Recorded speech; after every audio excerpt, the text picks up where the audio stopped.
do breaststroke in the air.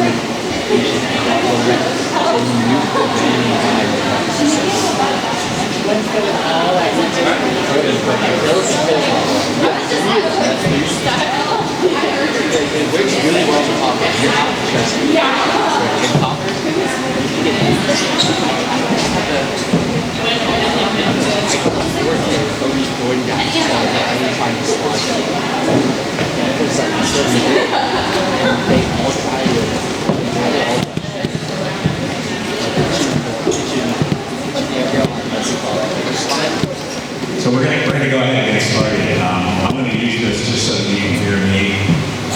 We are very fortunate today to have two very accomplished competitive swimmers, Olivia Stewart and Coleman Stewart, with us. You'll have to clap.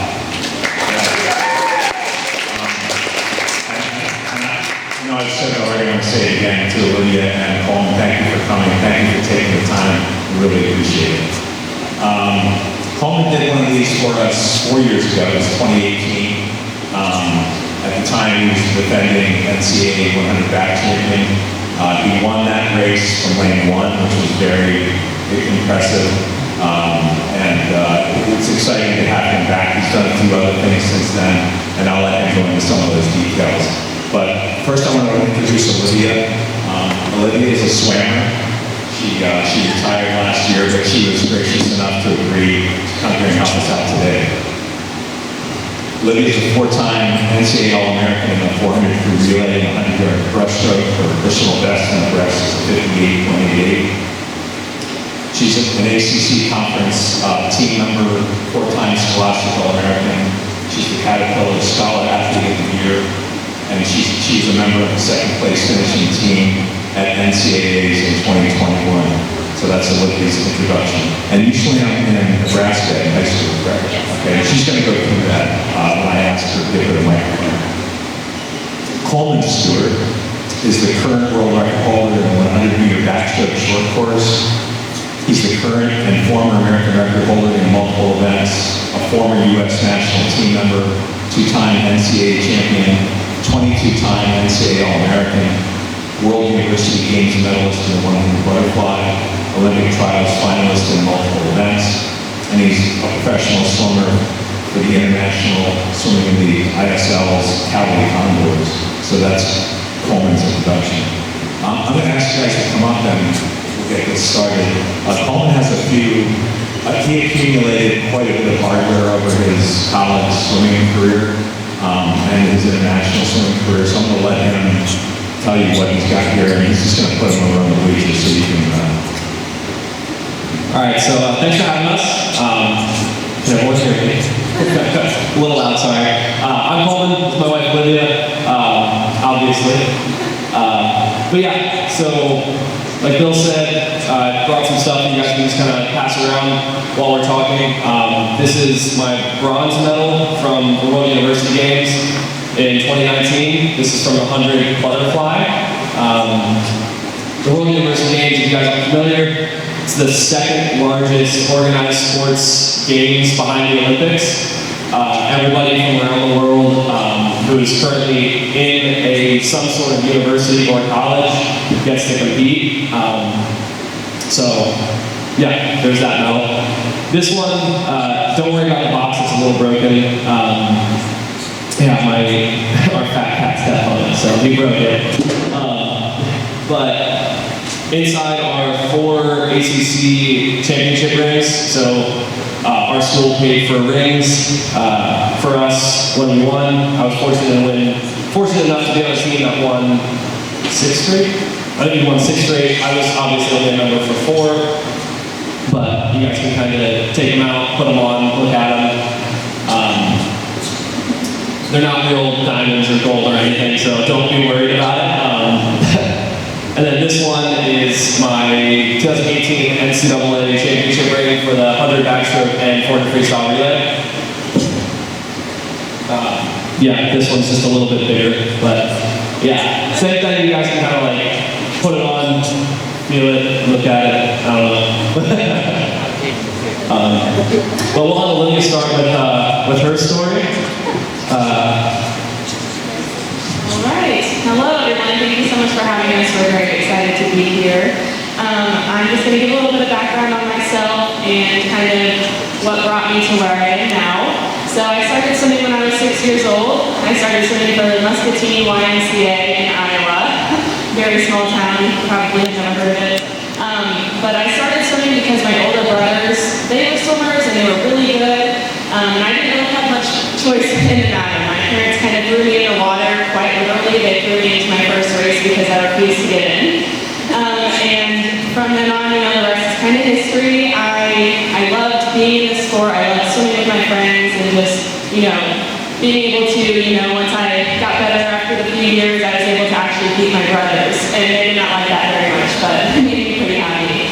I have always kind of been a breaststroker / sprint freestyler. My first, really big breakthrough in my breaststroke was when I was 12 years old. I went to the national age group recommended 50 breaststroke long course, which was a 33:05. I still know it to the dot, and Coleman makes fun of me for it, but my first milestone in swimming, so I'm pretty proud of it.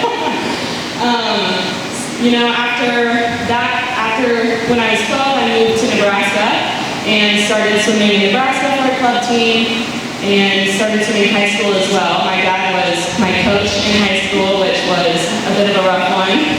It's always fun getting coached by your parents. You can talk about everything on deck and then also at home, so it's great.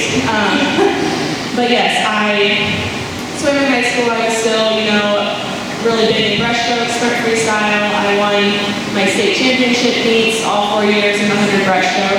I think I was the first woman in Nebraska to ever win 4 state championship titles in a row each year, so that was a big moment for me. I was always kind of top dog in my area. Nebraska doesn't have a ton of swimmers. It's not the biggest swimming state, so I was kind of used to being on top. So when I started getting recruited to come swim for NC State in college, I was a little bit nervous, very scared to go be on a campus where I was no longer going to be the fastest.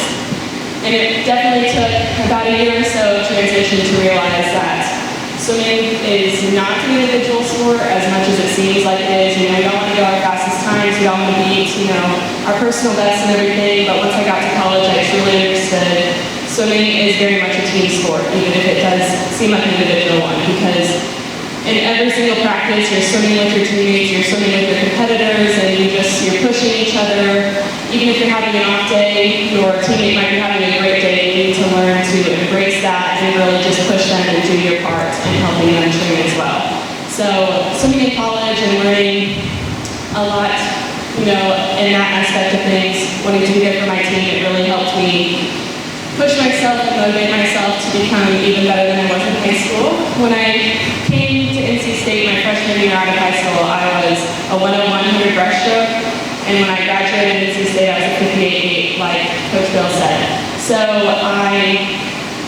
it took a lot of hard work to drop those 3 seconds, but coming into college, breaking a minute was my #1 goal. And it took a while to get there, but once I finally got it, I just kind of kept going from there and really took that in my heart as, that was my one thing growing up that I really, really wanted to do. And once I finally got it, I was very happy, very pleased. But again, swimming comes to an end for everyone. I finished swimming in 2021, so I'm going on 2 years of not swimming, so I'm kind of getting back into it. If you can see me warming up a little bit sore from yesterday. I was swimming a little bit. But yeah, I'm very excited to be here, excited to show you guys some things, and hopefully I still have some impressive swimming in me. So yeah, I started swimming. I'm from New York, just down the road. I started swimming in my grandparents' pool. I was still wearing a floaty until a week before my first swim practice. I wouldn't go to the deep end without it. It was roped off the deep end of my grandparents' pool, and wouldn't go under that rope unless I had that floating on me. Then my parents were finally like, dude, you're 6, you gotta go to the deep end. If not, then you're gonna go to swim practice with a floaty on. Thankfully, I don't think I did that. But yeah, so I'm the youngest of 4 swimmers. There are 4 kids, all of us swam. We were all very, very competitive. So we all wanted to be faster than each other, which I ended up winning, but they all went to Ivy League schools. I did not, but I'm faster than them at swimming, so I like to think I'm the real winner. Not that everything's a competition, which it is, but yeah, so I started swimming when I was 6. Didn't really like it. My mom had to bribe me with towels.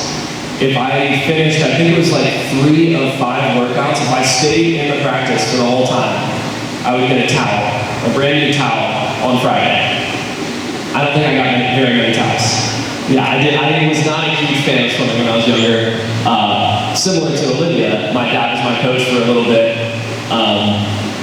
And I wasn't great at separating coach from dad, so it caused for a lot of tension on car rides home and at family dinners. Again, maybe on my part, but I wanted to quit when I was like 11. I thought I was going to be the next soccer star, but turns out when you spend more time on the ground than actually playing soccer, you're not really that good at soccer. My parents tried to tell me that, but I was like, no, I'm going to be great.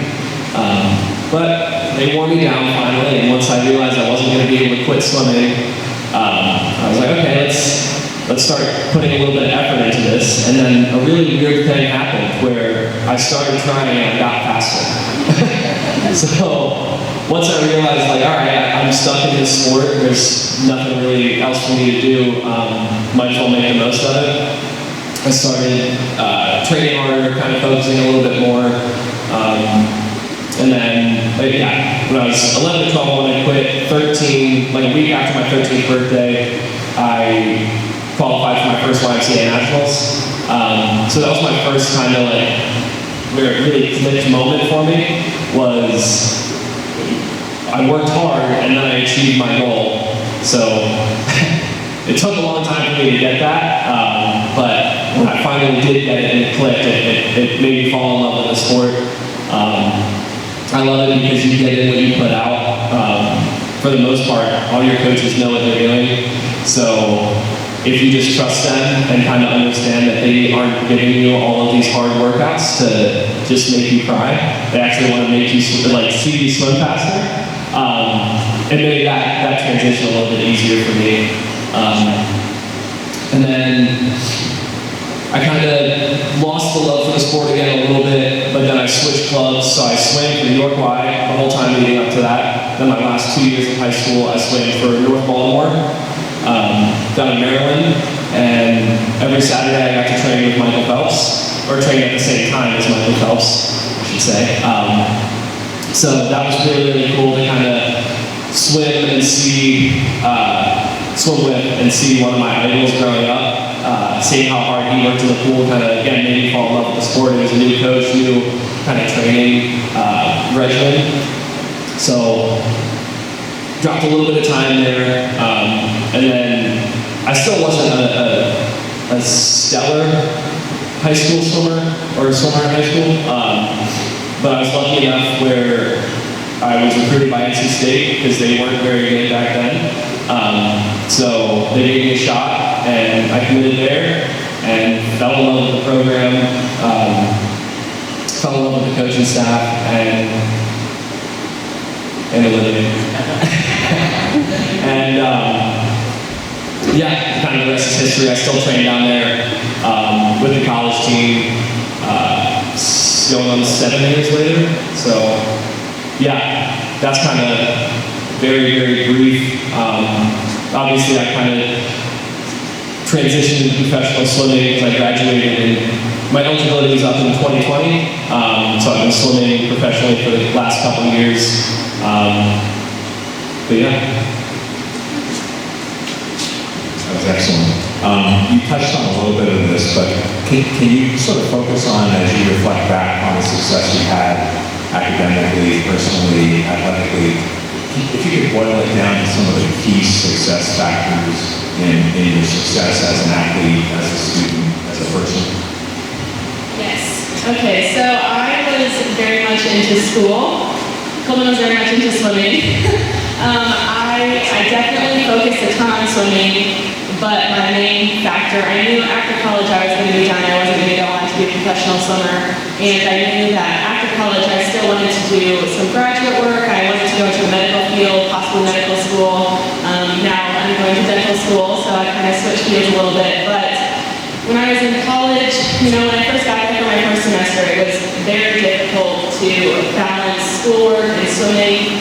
From high school schoolwork, it wasn't as challenging, definitely compared to college, and I was not used to the workload when it came to specifically chemistry is the one that got me. College chemistry is no joke. So I took my first test, I went in confident, and I did not do nearly as well as I wanted to because I just did not put in the time that I needed to. And after I did that first test, I told myself I would never go into another test without preparing myself. And, the coaches at NC State and, coaches at NC State were really, really good at helping us, balance school and swimming. They allowed us to, put off a practice if we needed to, if we had a test that was coming up, that was a big one, especially when it came time for finals and everything. So really learning how to balance your time when it comes to, I have 2 practices every day. I have to lift weights every other day. I have to do adrenaline every other day. You're putting in 5 to 6 hours every day of working out and being on deck. And then, you have to go to classes in the middle of the day. You have to come home. You have to eat, and then you have to do your homework. It's basically a constant cycle of having to do things. There's not much time for social interaction outside of your team. So it was definitely a difficult transition, but I loved the process. I loved, getting into a routine, keeping everything written down. I loved making lists of things to do and crossing them off. So that was definitely a big thing that I learned was time management, dedication. You really have to be focused and just look ahead at the big picture, knowing, what the big goal is for your career and everything. So that was a little bit of my side of things. Ditto for all the academic stuff. I was a little bit more focused on swimming. I created my academic schedule around swimming, so I ended up taking 5 years to graduate college because we decreased my academic workload so that I did have more time to recover and focus on swimming. So my major was not human bio, it was business finance with a coaching minor, so it was not quite as intense. But from the swimming aspect and the personal aspect, I think the biggest things that I learned in college were just kind of, and I kind of touched on it when I was much younger, but buying into everything. When I got to college, I really, really bought into the process of these coaches know what they're doing. I committed here for a reason. Like I said, NC State was not a super great program when I committed. Since then, we've gotten 4 or 5 straight top 4 finishes at NCAAs on the men's side. But before that, I think had only gotten top 10 once in the past 20 years. So it was, and we recruited a lot of blue collar kids who weren't very fast out of high school, but they worked really, really hard. And that's kind of how I was. Like I mentioned, I wasn't super fast, but I like to think that I worked hard. So I think I fit in really well with that program. So I bought into every single workout. I came in with the expectation of no one's going to beat me. If they do, then it's my fault. Not it's something that I've done. And really putting my head down and focusing, trying to just beat the person next to me while creating and establishing a relationship with those same people, because nobody on the team was ever mad that you beat them. Everybody's always happy because you're just rising, rising tide, what's the saying? Rising tide lifts all ships? But yeah, so that was kind of the mindset of if you're beating me, at least someone is getting faster. So I think that I bought into that process really, really well. And just being around the coaching staff and a lot of the other gentlemen on the team, I think we definitely focused more on swimming and some of the other extracurriculars that happen in college.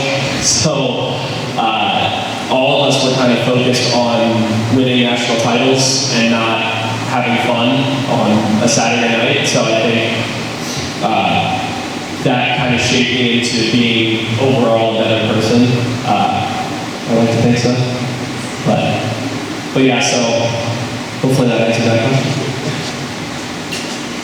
So you talked about that the most important thing is trusting your coaches. Well, that's what I heard.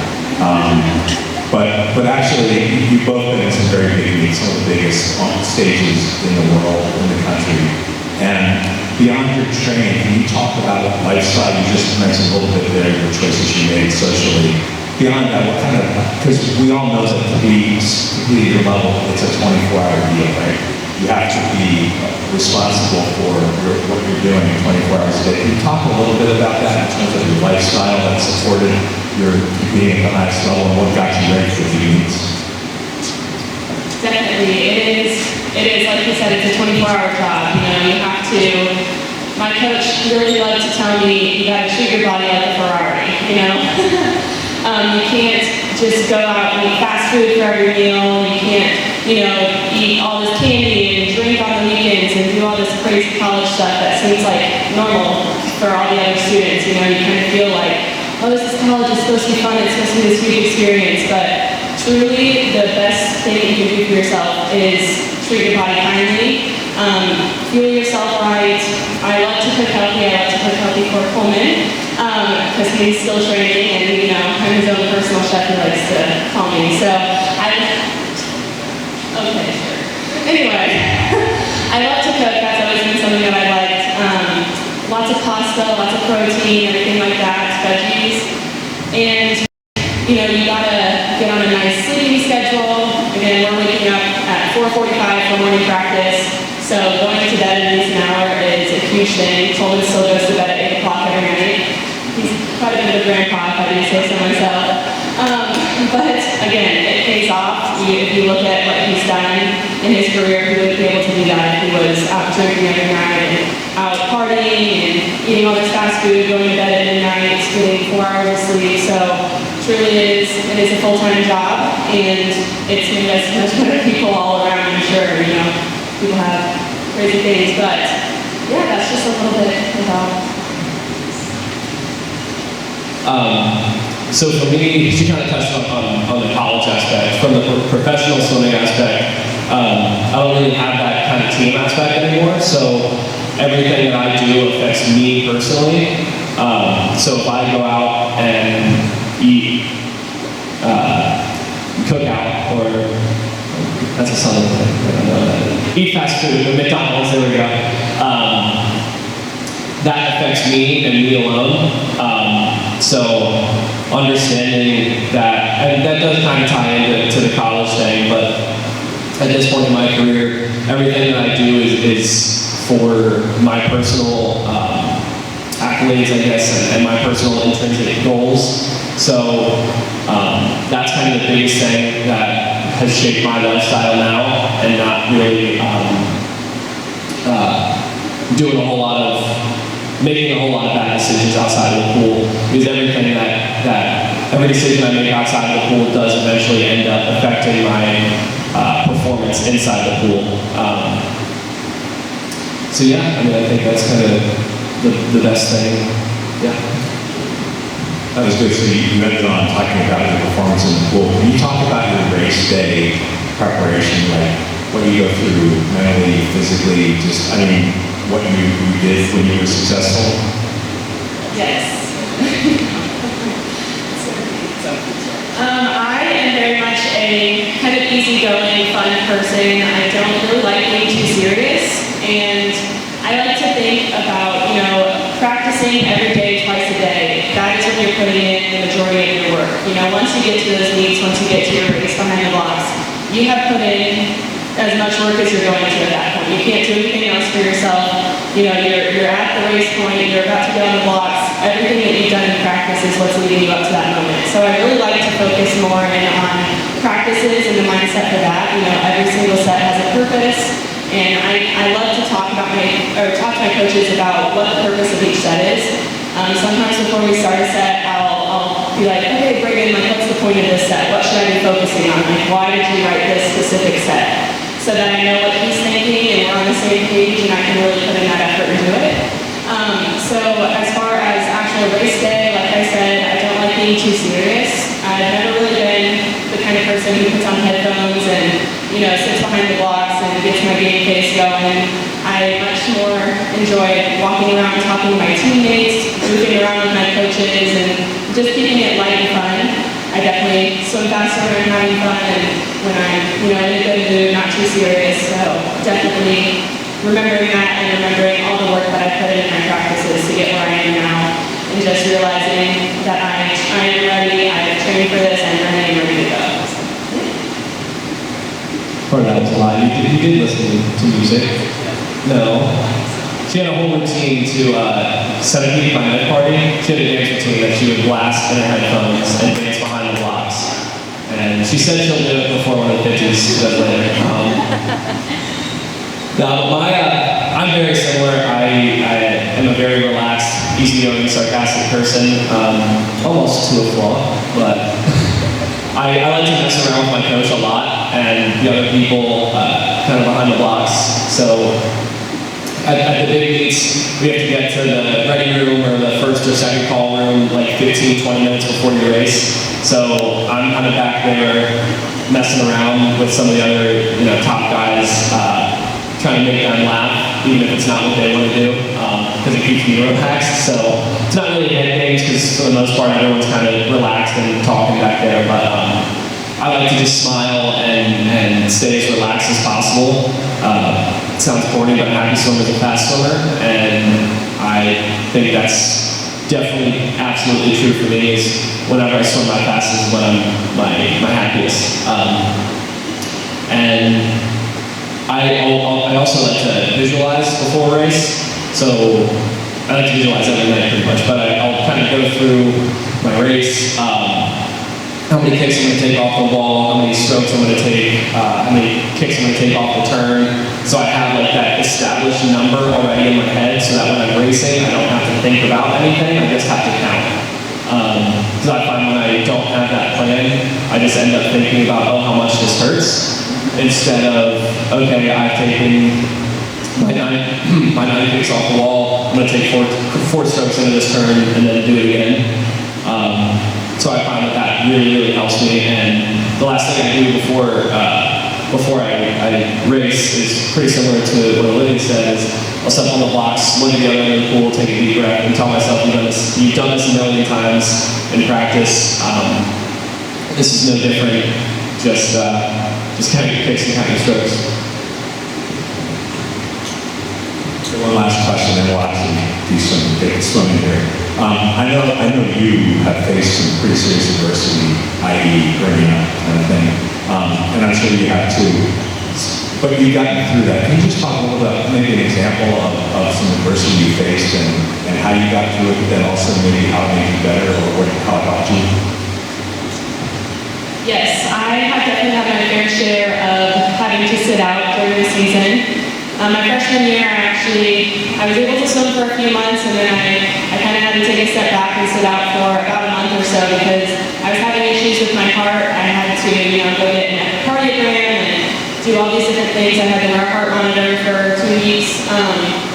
And during that time, it was very difficult because, I just got to campus. I was very excited to finally be there with my team, be there with my new coaches, and start training and, getting better because that's all we want to do in swimming is get better. And having to sit on the side of the pool and watch my teammates swim, it was very rough for me at first. But the more I sat there, the more I appreciated, the aspect of my team. I was able to give my team different things other than swimming fast. the main thing you think about when you're supporting your team is swimming, scoring points for them, but I was able to get them water when they needed it. I was able to get them fuel in the middle of practice when they needed a granola bar or anything. I was able to help the coaches time and help pace the swimmers, help my teammates like that. So being able to realize that even if you're not the fastest swimmer, even if you're not even in the water, you have a part on your team, and finding that part and being able to help everyone succeed is really the main goal of what it is to be part of a team. So really diving into, okay, if I can't be in the water helping them swim that way, how else can I help? Was really the main way that I was able to get through those injuries. Yeah, so the beginning of my sophomore year in August, I had a hernia, so I had to sit out for about a month. I wasn't with the team training. So I had to have surgery for the repair and everything. It's in a very, the surgery is right here in my lower abs, so being an underwater kicker like I am, I was pretty scared that I would never get that kind of feel for the water back, or I wouldn't be as strong as I was. But thankfully, surgery went smoothly. And kind of like Olivia said, one of the things I'm most proud of with my career is I was out for a month, but I think I missed probably only the first 3 workouts right after my surgery, and then I was at practice with the team, helping them get water, like she said, and just kind of being there for them, even though I wasn't able to be there with them. So I think that was one of the biggest things that helped change my mindset was even if I can't be with them, like she said, I can still help them out and be a part of the team. And then once I was able to get back into the water, I went in with the mindset of I had nothing to lose pretty much. I've missed over a month of training where everyone else was getting better and I was effectively getting worse. So I came in with absolutely no nose barred and just went for it in every single workout that I was swimming. And that mindset has kind of stuck with me. I ended up winning 2 national titles that year, setting 2 American records and 1 NCAA record. So that was a pretty eye-opening experience for me, from going from a hospital bed at the beginning of the season to finding so much success at the end of it. And yeah, thankfully that was kind of the only big major setback that I've faced. I've had minor shoulder tweaks and my hips are messed up, but that's just part of that goal, so. That was great. Any questions from you guys? Anybody have a question for either Olivia or Coleman that they haven't already answered? That was a pretty thorough discussion of how they got to where they are. Question?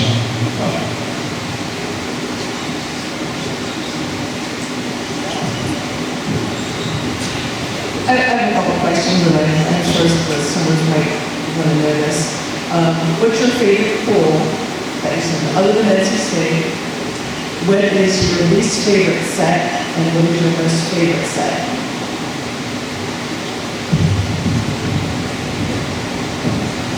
Favorite pool other than NC State, least favorite set, and favorite set. All right, my favorite pool that I swim in, other than NC State, of course, is the San Antonio pool in Texas. I swam there for nationals when I was still in high school. This was my senior year of high school. And the pool there is amazing. They have 3 different pools. They have, an indoor 50-meter pool, an outdoor 50-meter pool, and then an outdoor 25-meter pool as well. So just being there, that was my first really huge meet going to a facility like that, and kind of just my first taste of what elite swimming was like. And I did very well there. I was able to podium while I was still in high school at national, so it was a big deal for me. And that was definitely my favorite experience when I was in high school. Let's see, my least favorite set. We do a lot of pretty tough sets during Christmas training in college, and my least favorite one by far has to be 4100s. It doesn't, 4100s doesn't sound too bad. It's only 4,000, but these 4100s are all fast. there's not really a lot of rest. Half of them or so are kick, and half of them are swimming, and my coaches expected me to be 58 on all my hundreds. So I had never really been a good endurance swimmer. In high school, I swam USRPT training, so it was a lot of really fast-paced swimming with a lot of rest. So doing 4100s with about 20 seconds rest, trying to go under a minute on all of them was very, very difficult for me. And my favorite sets, I love doing sets that involve resistance in the beginning and then working up to easy pins at the end. So we would do this set, it was 4 rounds of 10 25s. The 25s were on a minute, so plenty of rest, which I loved. And we would start, the first 10 would be with a parachute, a lot of resistance behind me, and I would be doing them all breaststroke. And I would really, feel the power in my stroke that it took to get to the other side of this huge parachute coming behind me. Then we would work up to a smaller parachute, and then we would go no parachute, and then we would go fins on the last round. And I just really enjoyed being able to work up my speed. At the beginning of those sets, you feel how tough it is to get your body through the water, and by the end of those fins on, you're really accelerating and going fast. So being able to, feel that speed was my favorite part of swimming. My favorite pool is the Piscina Felice Scandone in Italy. It's in Naples, Italy. I know I murdered the pronunciation on that, but it's where World University Games was in 2019. So that was my first time representing the United States, and that's where I broke my world record back last year in the ISL. So I have a lot of really fond memories of Naples and that pool. My least favorite set also comes from Christmas training. This was the last set we would do before we would go home, before Christmas. We called it Killing Hogs, and it was 300s all out until the coaches decided that we were going to move on to 200s all out, until the coaches decided we were going to move on to 150s, 100s, 50s, 25s. Yeah, it was like a 3-hour workout.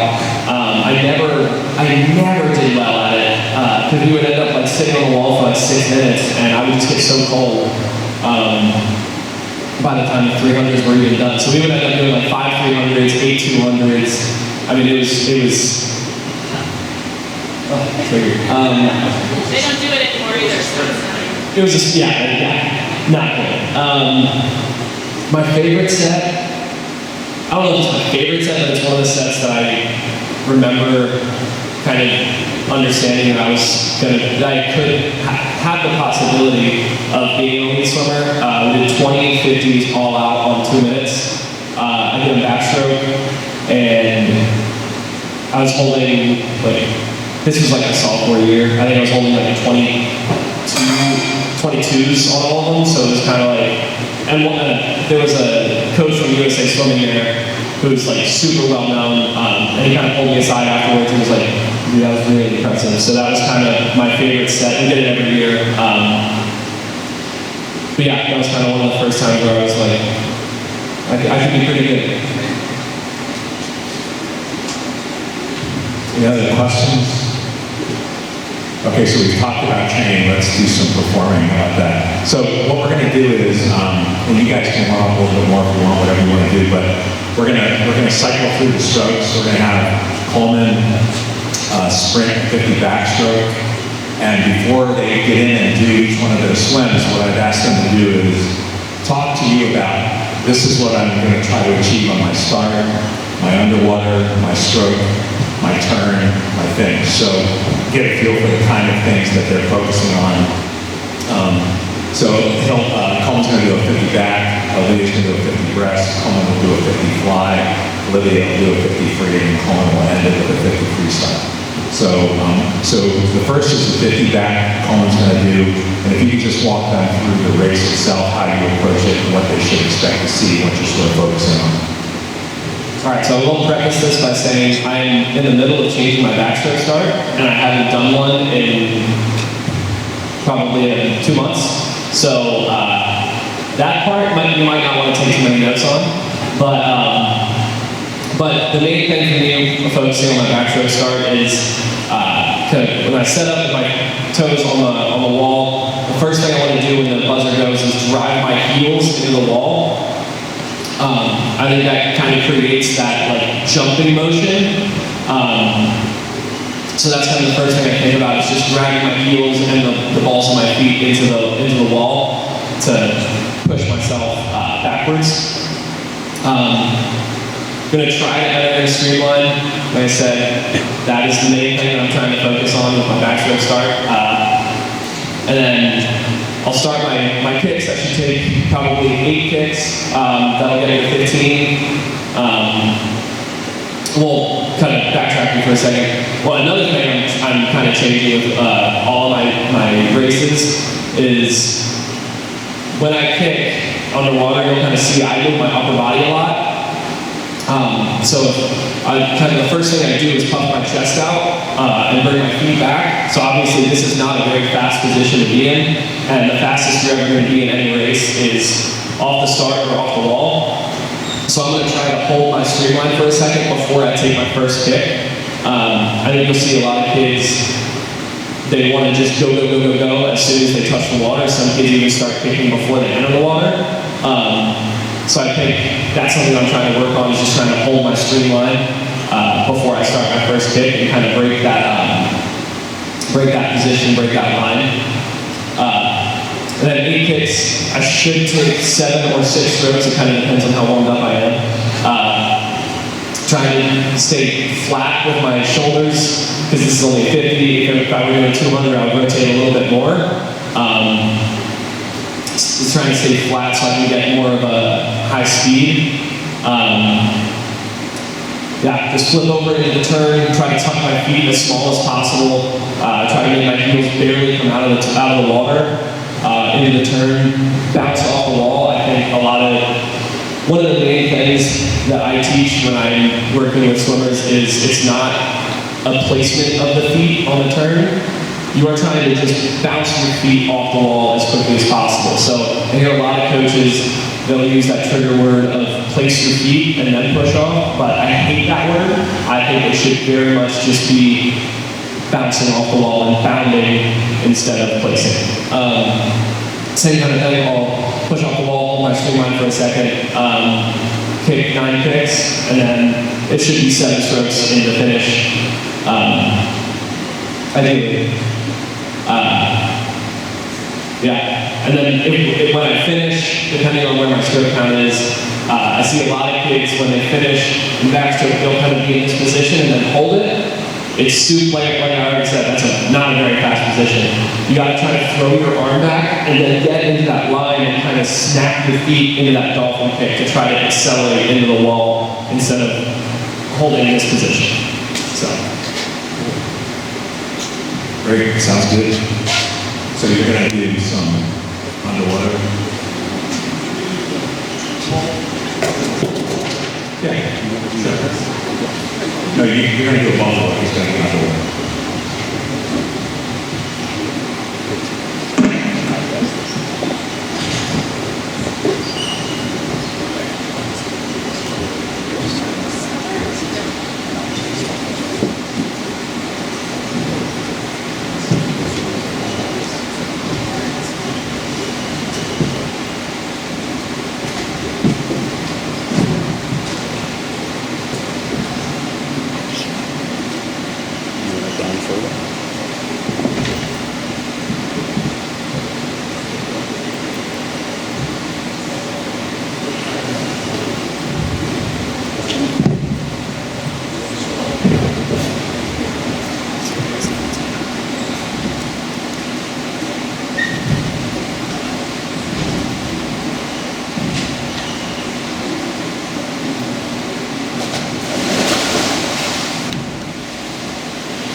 So in the competitions that Coleman does, usually there's a backstroke start bar with the draw where he has his feet. We don't have one. The PIA doesn't allow them, so we don't have one.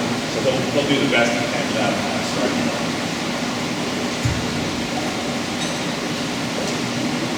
Take your backstroke. Push your feet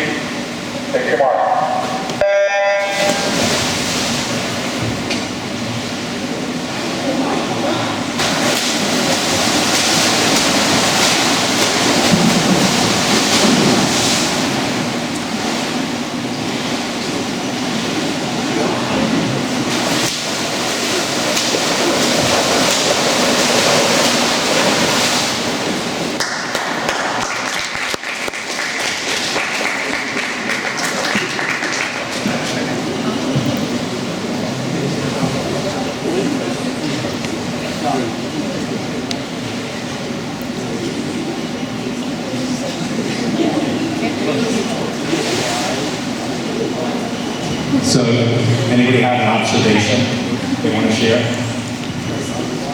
His underwater kids are really powerful. Yes, I would agree with that statement. Yes. Was he legal? Did his head surface before the arms line everything? It did, just barely. So it was an ISL meet where they alleged that? Yeah. So there was a international meet, where the officials alleged that Coleman's head broke the surface after the 15-meter mark. I watched the video many times, his dad did, and it's questionable, but that's water under the bridge. Any other observations about that? The flip turn was really fast, so like his whole leg didn't come out of the water. It was just quick, and like he said, he was naturally off the water. So he stayed, notice that he stayed really low in the water, submerged, and then very little of his body came out for the flip, which is really important. How did that feel when you, did you want to start what you go to, relative to staying in the streamline a little bit? Or is it hard to break the habit? It's hard to break the habit, yeah, sure. Any other observations? That was what, 22 seconds everything? Yeah, so that's what 22-second 50 backstroke looks like, which is pretty good. So not everybody can do what he does. Let's just be very honest about this. He has a special gift. His underwaters are his fifth stroke, and he uses them to his full advantage. But you can at least try to emulate that. You can try to visualize your underwaters and try to get as close to what Coleman's able to do, even if it's only for 3 kicks instead of 8 or 9. So that was a great demonstration. Thank you very much. So Olivia, 50 breaststroke. It's 50 yards. How hard can it be? Olivia's going to talk to you a little bit about what she focuses on in her racing. She did some 50 breaststrokes in college, but focused mainly on the 100. But for this 50 breast, what should they be looking for? What will you be thinking about? All right, so just like Coleman prefaced his, I'm also going to do a little preface. I have not swum in 2 years, so I am, getting back into things. I swam a little bit yesterday for another clinic that we did, so I'm a little bit sore, which is pretty crazy that a 300 will make me sore now. So for my 50 breaststroke, typically, in an ideal situation when I was racing in my prime, for 50 breasts, my stroke count would be 5 strokes coming down and 6 strokes going back. And I really, stroke count is a huge thing that we paid attention to in practice. Every single set that we did, anytime we were doing breaststroke, Brayden, my coach, would give me a specific stroke count for every single 25 that I was doing.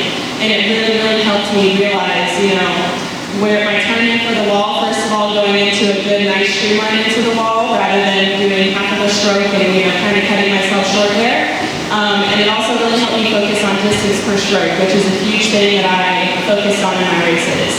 Because the fewer strokes you take, the less energy you're using. So if you can really figure out how to be efficient in the water, being as tight and streamlined as possible, will really get you very far in a race. And breaststroke is a very specific stroke. It's not the most efficient stroke, it's not the prettiest, it doesn't really make much sense.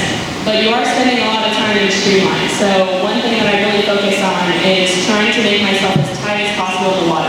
I really try to focus on, visualizing a tiny circle in front of me that I'm trying to swim through every time I'm in my streamline position. Because, the fastest part of your race is going to be in the streamline off of your start and in the streamline off of your turns. So really trying to bring that speed back into your race when you're doing the streamline after every single stroke is huge. But specifically, I've never been great at pullouts. It's never been my strong suit. So in my races, my pullout would be pretty short. I want to get to the surface. I'm faster on top of the water. So really playing to my strengths is a huge thing that I learned in college.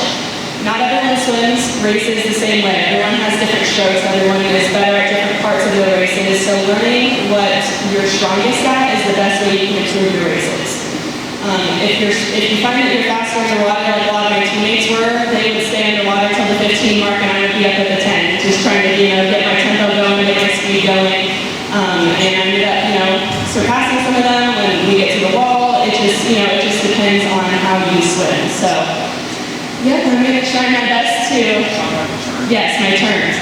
My turn has always been, going to college, I was not very good at my turns. It took a long time for my coaches to kind of figure out what it was going to take to make that click in my brain that, I used to go into the wall, flip my body, and push off right underwater.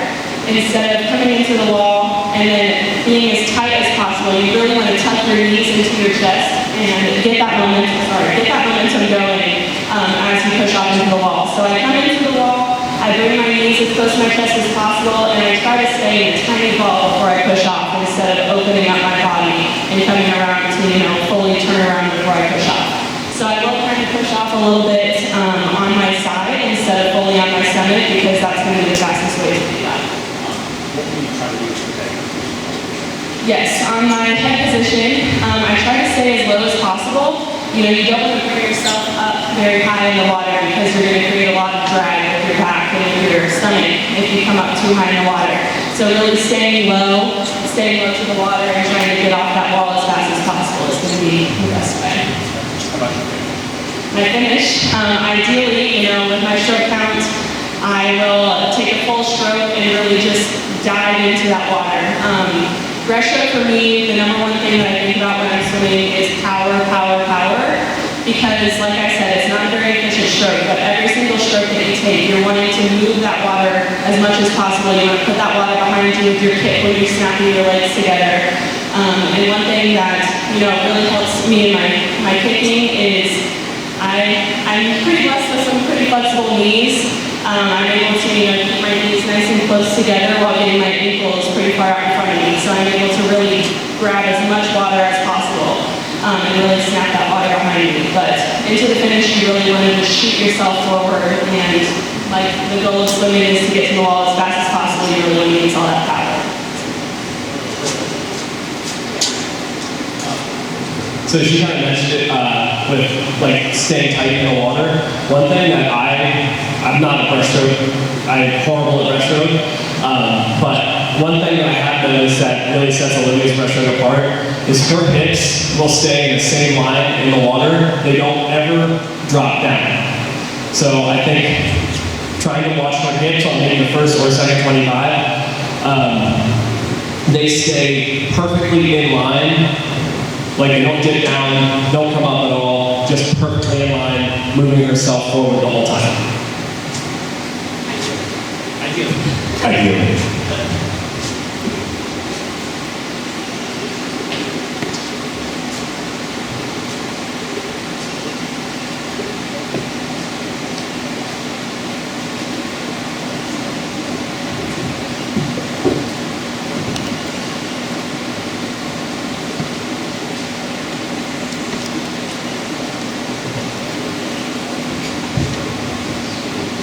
So, Coleman, you may have noticed since we were here last time, we've done some renovations. We're very blessed to have you. So, Yeah, I wish I could stay with you. Open up pool has been done since the fire. First pool was built in the 1960s. Other pool was built in the 1980s, late 1980s, and June. Yeah, all that money was raised like $1 million.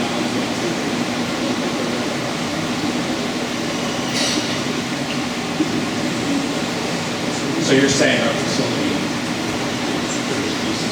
Yes. We think so.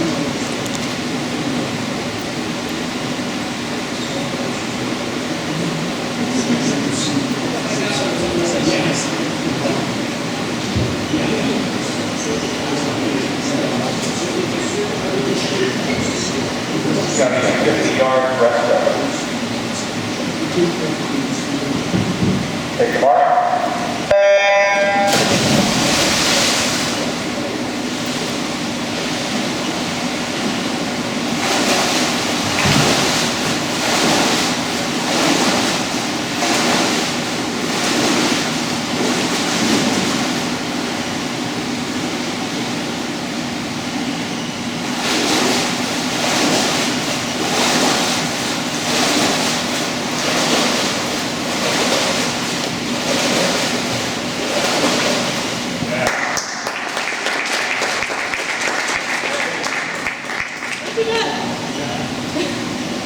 She still got it. She can never. Don't call it a comeback.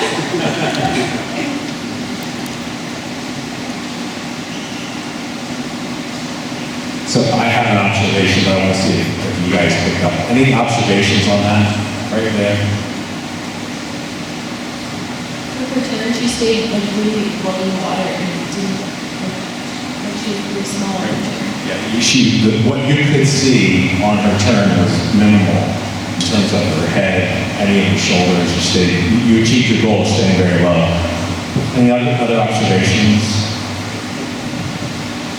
She had a really powerful strike.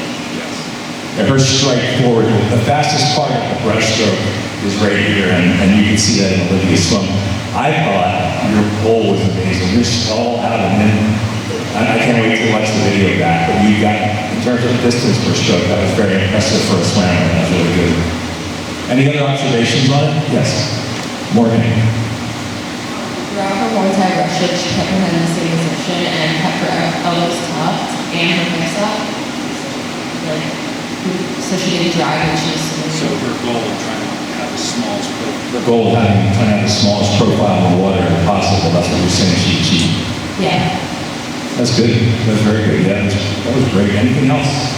So all those things, don't wait for a meet to work on these things. These are things you can do in practice every day. As Coleman and Olivia both said, practice with a purpose, and they're giving you some pointers on purposes that you should have while training for the different strokes. Any other observations? Okay, so now we're going to move on to Coleman's butterfly. While he has the world record in the backstroke, as he will tell you, in international competition, he had his greatest success, turns out, at World University Games in the butterfly. So, and he did really well in the trials. I mean, he's as good as butterfly. I would love to see his 200 item. That's my own personal opinion because he's just so good at everything. But his current coach, said he would never want to see that because of his breaststroke. But I think that's unfair, personally. So let's talk a little bit about what your goals are going to be, points of emphasis in this 50 butterfly. So first things first, the start. Probably have to move the wedge from where Olivia had it, but my back foot is my left foot, and I think it's super important to try to make sure the ball of your feet is pretty much as high up on the wedge as it can go, because when you drive off the block, you want that front leg to come up and meet your back leg instead of your back leg dropping down to meet your front leg. Hopefully that kind of makes sense, but when you drive through, that back leg is obviously going to be higher, all right? So you want to make sure that back leg isn't coming down. I can't really demonstrate it without falling on my face, but you want to try to make sure that like this front leg is coming up to meet it, not like that. And then I try to bring my arms back and then get them in a straight line for either under me, like almost a breaststroke pull out, or to the side. I think some kids, they'll try to pull their arms back and then they'll end up going like this with their arms straight. And that does two things to hurt you. It, first off, throws a lot of your momentum down. So you're going to end up entering like this instead of in a straight pencil position. So yeah, and it takes a long time, it takes longer for your arms to get up into a streamline than if you are to just kind of sneak them up under you or beside you. Obviously, entering in a streamline, I'm going to hold my streamline for a second or two before I start my first kick. I should take 7 kicks, that should take me to 15. And on my breakout, I'm really going to try to focus on my last kick into my first stroke. Once I break my streamline, I'm going to try to pop my hips up so that I'm exiting the water almost like this instead of with my head and then my hips. If you break out the water like that, you're just sending all of your momentum up instead of forward. So I'm gonna try to not exit when you're reaching away. That's kind of the way I like to think about it. And then I'll take 4 strokes into the turn. Same kind of thing as Olivia with her open turn. I'm going to try to get as small as possible, come into the wall and then out of the wall in the same line instead of trying to rotate or pull myself up. Push off the wall in the same line, hold it, same thing. 9 kicks, 4 strokes, hopefully into the finish. Again, trying to finish it within the same line instead of diving down and then kind of coming back up. What's your breathing pattern? So my breathing pattern, when I swim long course, so like the Olympic size pool, I breathe 1 up, 1 down. When I was in college and competing in the ISL, which is short course meters, I would not take a breath on the first stroke, and I would breathe every stroke after that of each lap. For me personally, because I kick to 15, so it's a lot of anaerobic work, so I need to get as much air and oxygen as possible, so that's why I breathe every stroke when I do short course. I'll probably do 1 up, 1 down here because I'm training for long course now, so. Sounds good, thanks.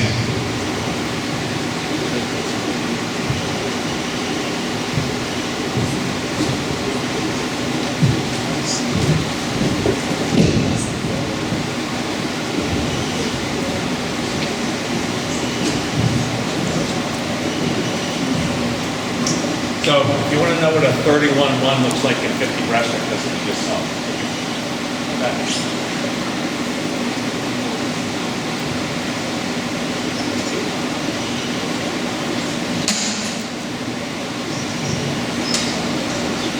And make sure to do that.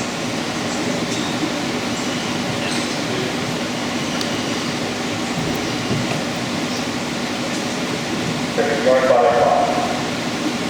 Take your mark.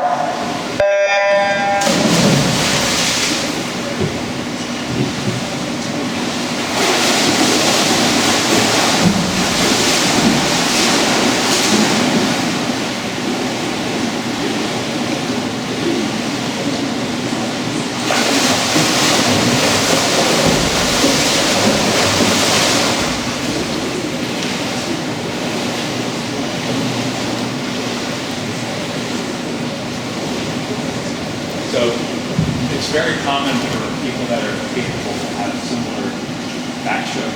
And so my client he just did a 22-2 first fly. It's very common if you're good at both.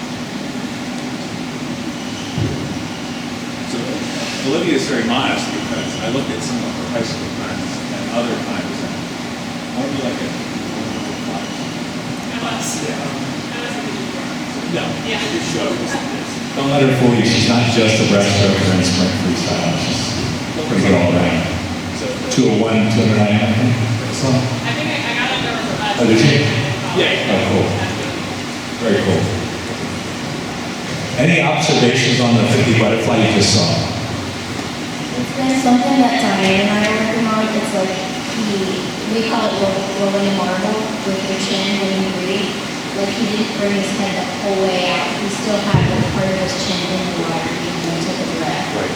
And if you look at where he was looking, it wasn't forward, it was sort of down and forward.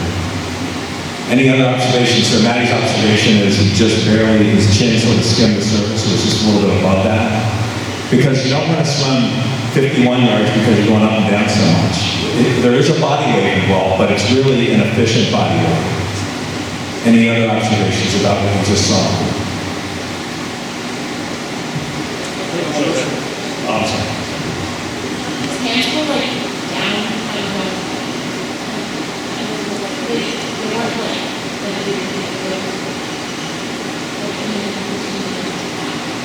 So how would you describe your entry position for your hands? Yeah, I'd probably enter like this, not like that almost, or that. Yeah. I just think it's easier to enter like this. That way you can start pulling water right away instead of going like this. You have to pause to move your hands down. So back in the day, back in prehistoric times when I was learning to swim, there was this myth that when you swam fly, you entered and you stalled out and you stalled in and that. You don't do that. Coleman's saying is you enter and you go. As soon as you're in, you catch and you go. And that's what we saw, and that's why his hand position was that way. So that was a good point to bring up. Any other observations on that 50 butterfly? Any other questions? Yes.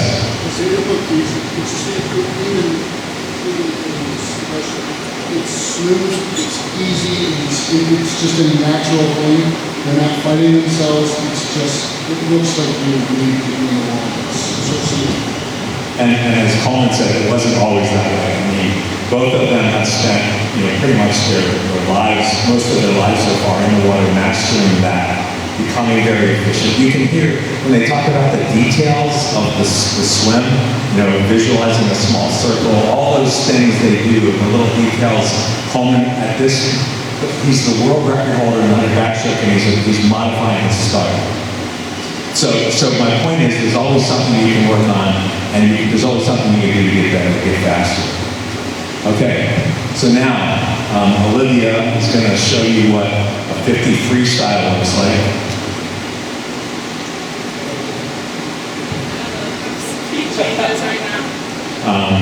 You can talk a little bit about what your points of emphasis on a 50 free.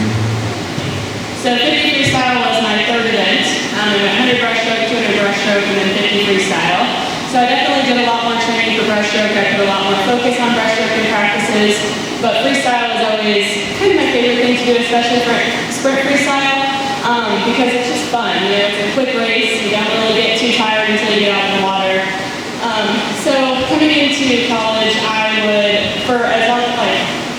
as far as my breathing goes, I would do no air going on the first 25, and then I would take my first breath around the 10-meter mark or so on this next wall, just because I'm not very good at holding my breath. Breaststroke, you get to breathe every single stroke, so it's not too bad in that aspect of it, but I don't enjoy holding my breath, so I always sneak in a breath here and there, and my college coaches hated it. So towards the end of my college career, I definitely got into doing no breath 50s. I definitely don't think I could do that right now, so I will be taking a breath or so, at least.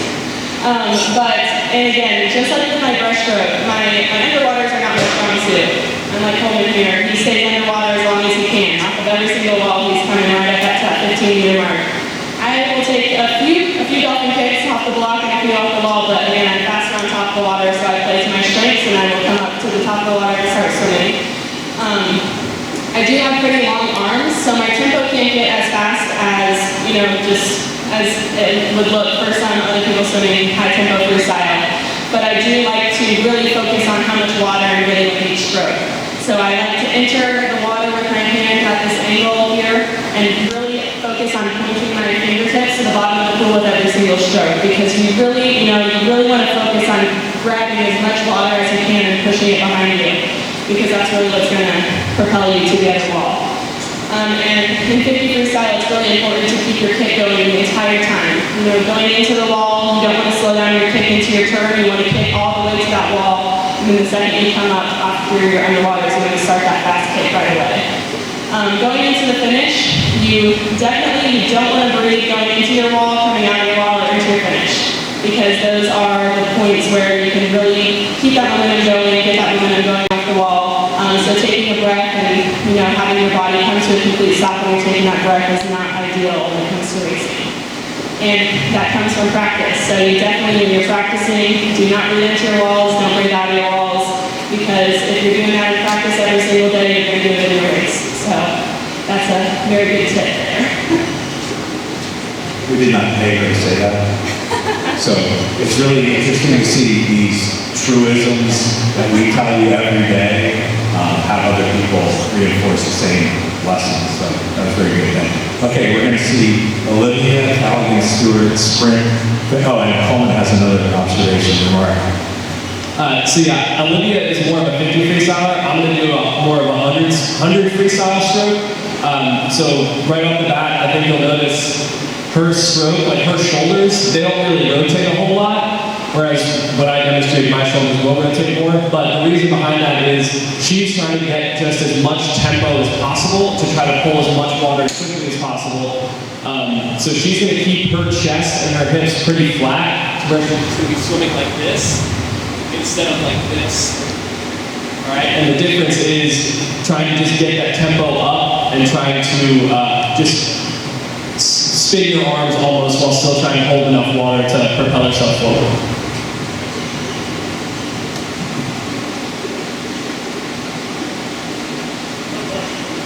You can do it.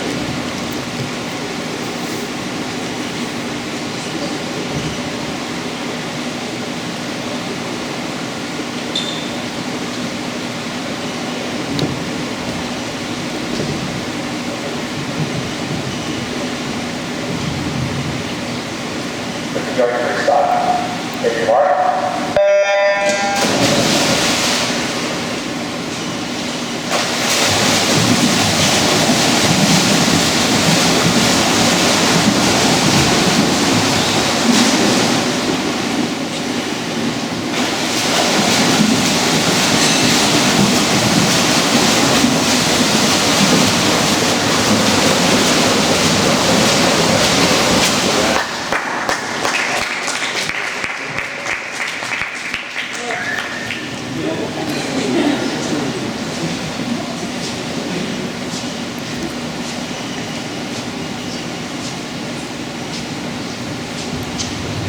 Any observations on that? She achieved her goal. I saw one grab in the race. That was very good. Even though she said her underwaters are not her strength, they were pretty effective. You notice that? And they were quick, explosive. It wasn't big loping. It was quick and explosive because it was a sprint. Any other observations on the race?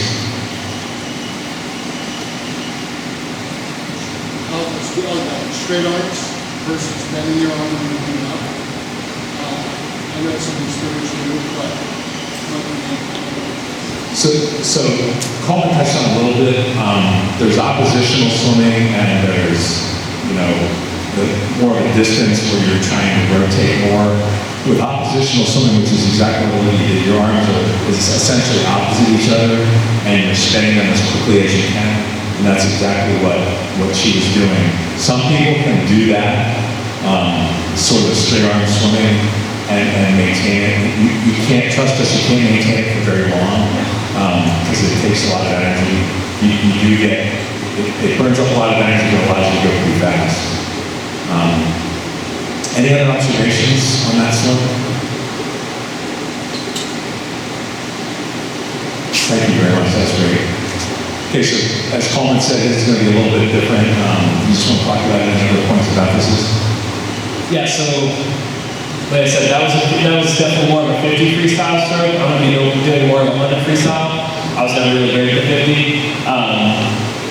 But my 100 freestyles is something that I'm focusing on a lot right now. So the biggest difference you're going to see between our two strokes is I do a little bit of a gallop. So there's going to be a little bit of a pause between my strokes. All right, it's going to look like I'm bouncing up almost. But if you look closely, my chest doesn't, very similar to her hips and breaststroke, my chest always stays in the same line. All right, even though I'm taking a pause and it looks like I'm bouncing, my chest is always going to be right at the surface of the water. It's not going to pop up and then close down and kind of swim like that. I had to breathe every stroke except for the first stroke. And my arms are not going to be straight, I don't know. But that's just kind of the biggest difference. I do a gallop because it just helps me keep a rhythm. So especially for like 100 long course freestyle, it's 35 meters of swimming at a time for me. So I like to find a rhythm and get into it. That's why I like butterfly so much too, is because I can just find a rhythm and stay with it. So I'm much more of a rhythmic swimmer than Olivia is. She's a more powerful, strength-based swimmer.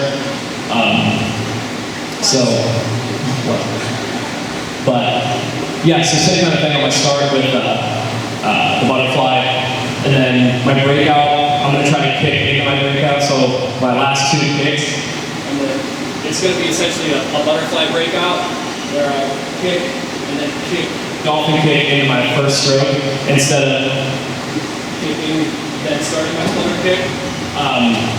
That's a very minute thing that I'm still working on. Flip turn's gonna be nice and quick.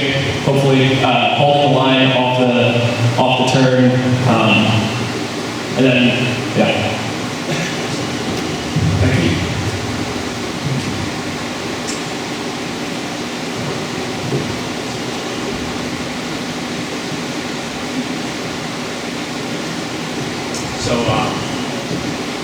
Coleman was a finalist at the Olympic trials in freestyle. It was pretty exciting for us to see him achieve that. And that breakout, the point that he made with his breakout is a fairly new concept.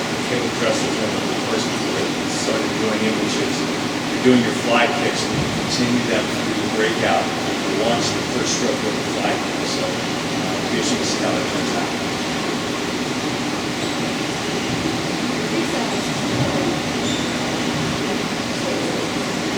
50-yard freestyle.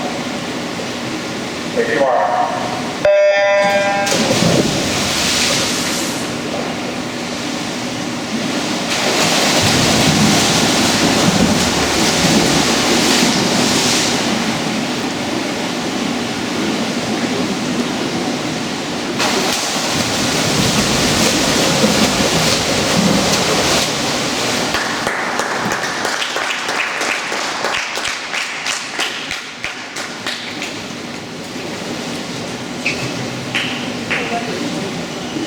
So that was what a 20.9 looks like.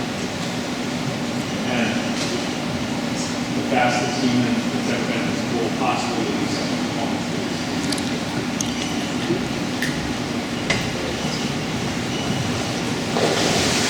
Any observations on that? At 53? He did pretty much what he said he was going to do, which, so if you haven't checked your email for 24 hours, there's an article out there about the power of positivity and visualization. And it was not a plan. I didn't know if he was going to make this comment about visualization, but so many elite athletes have used visualization to their benefit, being able to see themselves doing what they need to do in their mind.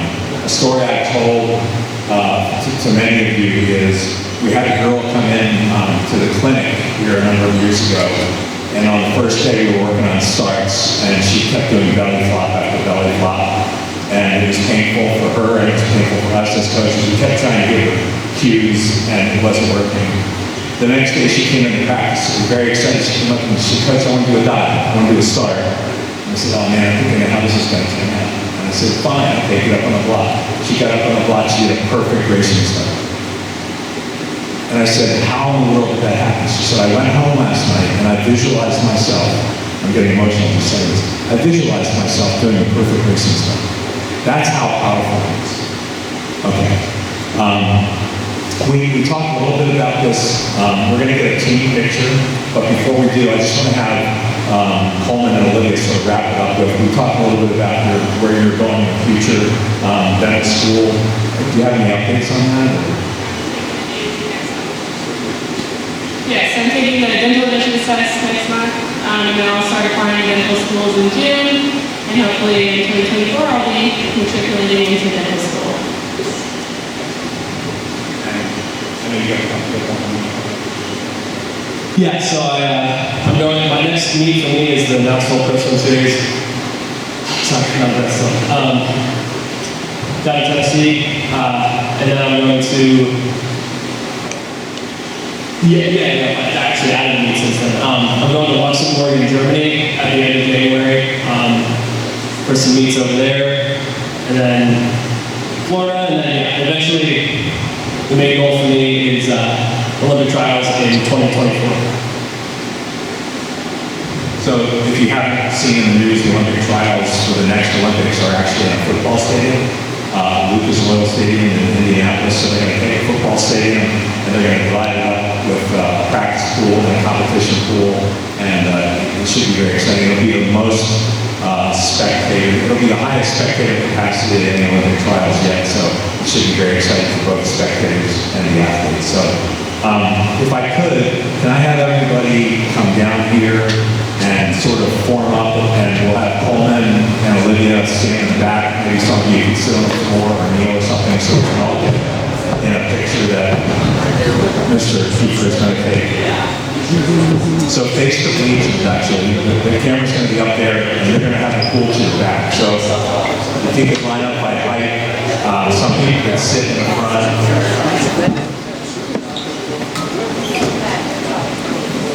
Some of you want to kneel or sit in the front so that we can see everybody's faces. Get in really tight.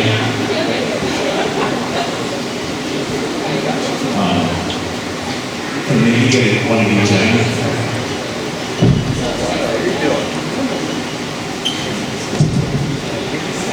Right here.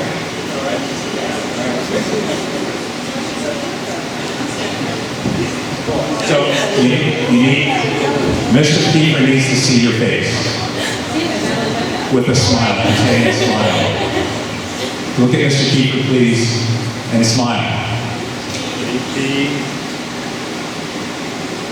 All right, thank you very much. Thanks. So I think the captains have something they want to take care of right now.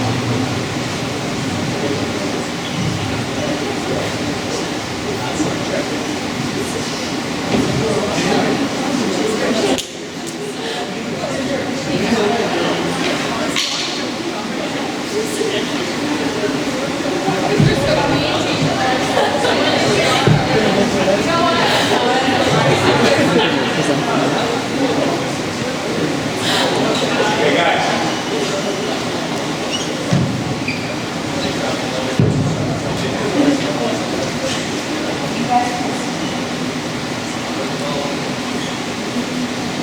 So we just wanted to thank you for coming and talking to us and showing us how amazing you guys are and hopefully showing us how great we can be. So that's a monetary donation from all of us, and we all signed a pack for you guys, just to thank you. You